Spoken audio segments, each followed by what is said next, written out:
Hello everyone, my name is Carolyn, and in this short video I will show you how to navigate your invitation dashboard. On your invitations overview screen, you will see a list of all emails and forms that you are currently working on or that you have already sent.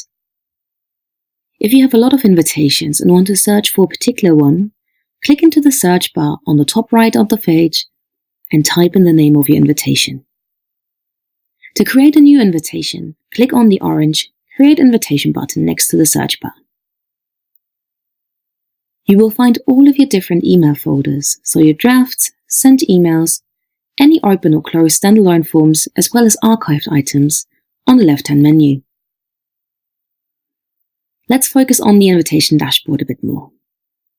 On this dashboard you will see the exact type of invitation you created, the internal name you have given your email form, the status, so draft, sent, open or closed, and the exact details of when your invitation was last edited and by which team member.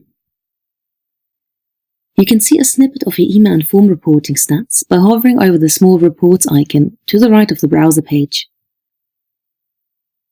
The duplicate icon next to it gives you a chance to copy your email or form as you require, either within the same event or into a different upcoming or past event on your zkipster account altogether.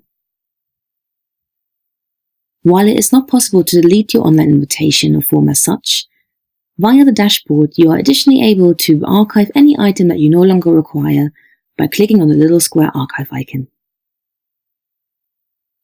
Head to our Help Center for more tutorial videos and articles on our invitations feature, and thanks for watching.